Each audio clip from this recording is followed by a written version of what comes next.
We've got an upcoming sports card radio live stream. You dipped. Why are you dipped? And the CPI report came out. We've got some inflation news. We're going to talk about this. How could it affect card prices, sports card prices? Stick around.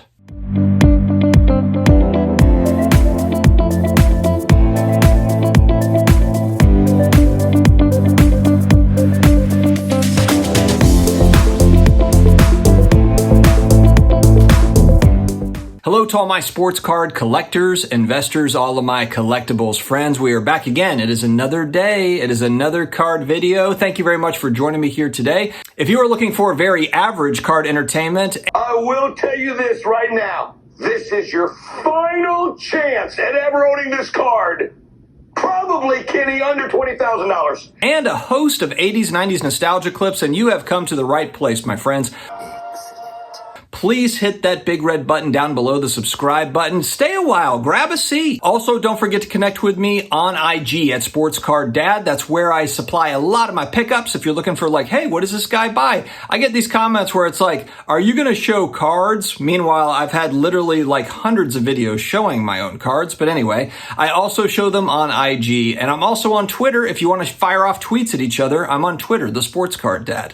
All right, tomorrow night, the big event, Sports Card Radio, has a live stream going on tomorrow night. It will start at 6 p.m. Eastern Time. If you remember the last time that they did a live stream, I believe it was their first, there was 2,000 plus live viewers on this sucker. So I am excited for it, and I am going to be taking part. I clock in at 8:15 Eastern. So it will start at 6 p.m. Eastern. I will join on at 8:15 Eastern. And then after that, I am actually going to go watch a scary movie with my oldest kids.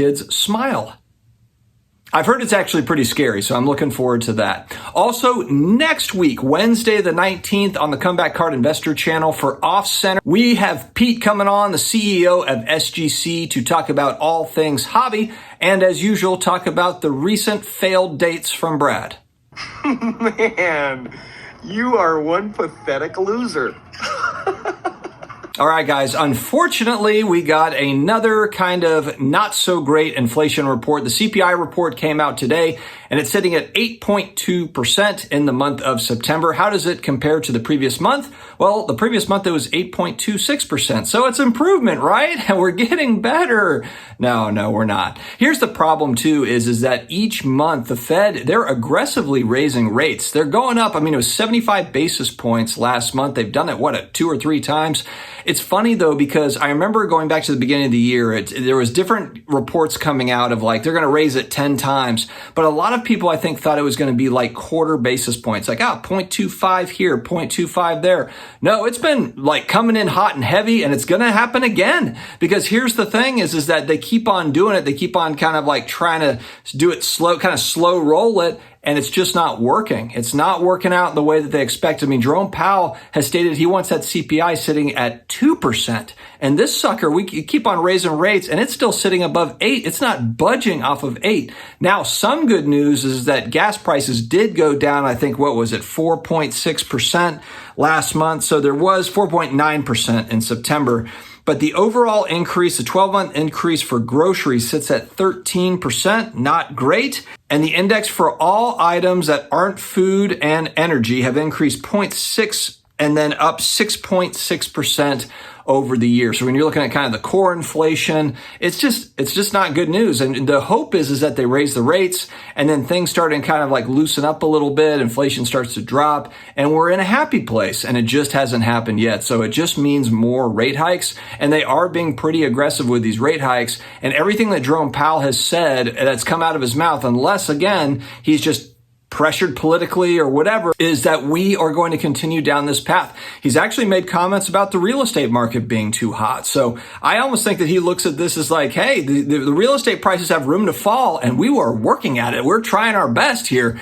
The same thing goes for unemployment. You know, when you hear him talk about unemployment, he's like, hey, there's more jobs than there are workers. We need more unemployment, essentially. I know that that's going to sound kind of crazy to people watching this, but basically it's like unemployment is still at all-time lows. We've got inflation that's up.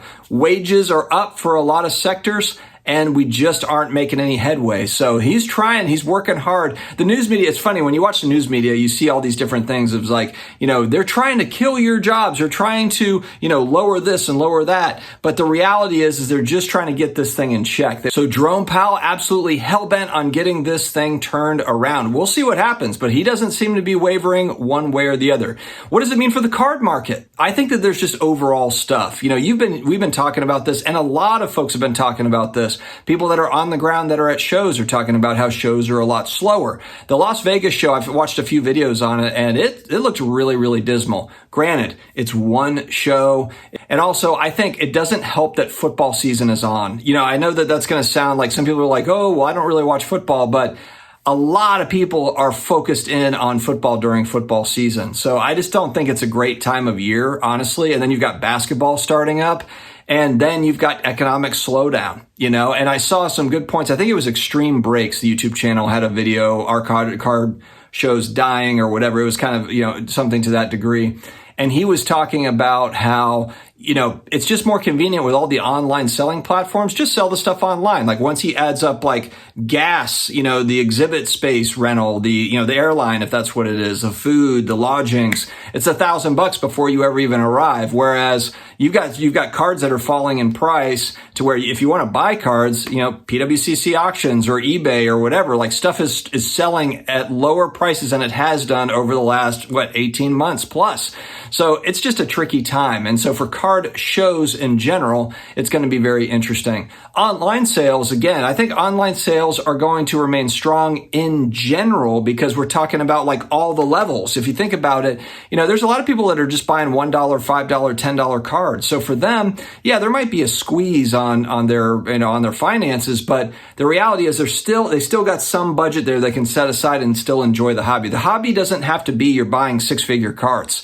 Just because others are out there and they're making videos on it and it's a $10,000 trade or this or that or whatever, the majority of the hobby isn't doing any of that and really doesn't need that to enjoy it. So I think that should be kind of kept front and center. A lot of people say, oh, it's more of a collector's market now. I would just say even if you are a flipper or a dealer, it's also just lower expectations. It's I guess more of a collector's market because it's more of a buyer's market now than it has been over the last few years. It's really been a seller's market over the last 3 years. You've made a lot of money if you were in early on cards and you've just been basically selling for the last 2 or 3 years. You've probably done pretty well.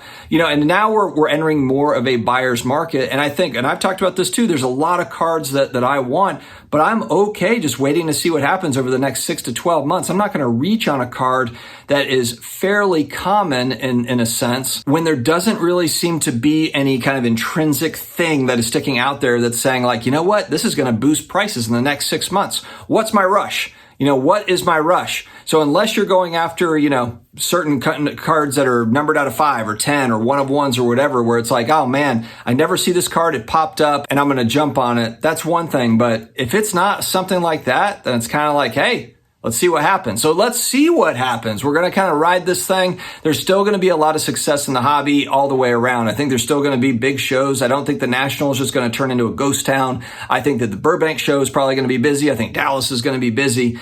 Certain shows I think are going to be totally fine. But overall, it's not really a shock that you would see a little bit of fatigue and a little bit of a slowdown over the next little bit. This is not like a permanent thing, but it shouldn't be any surprise that we're going through a little recession or maybe a larger one. We just don't know. I saw something today, someone was talking and they're kind of like this soft landing. It could kind of be a softish landing that just lasts for years. So that's another thing to think about. Maybe it's not like the volatility of everything goes up and then it crashes way down and we're in a deep depression. Maybe we're just kind of a stagnant market over the next few years where there's not a lot of increases or decreases, but you're just kind of like picking your spots and just getting into certain things that you see value in. I think that's what a lot of people do. Now, I know collectors are just buying their, Bobby Hebert rookie cards. I'm fighting them off for the Bobby Hebert rookie cards. But, if you're someone that's looking for value, I think that's what we're all doing. We're hunting for value. Oh, that is a good price for this based on this whole strategy I've got going. And that's what a lot of us are doing. Let me know your thoughts in the comments below. Did the inflation report surprise you? Do you think they're going to continue on with the rate hikes as I do think? Let me know. Stay healthy, stay awesome, and tune in to Sports Card Radio tomorrow at 6 p.m. Eastern. Not only am I going to promise it'll never be lower,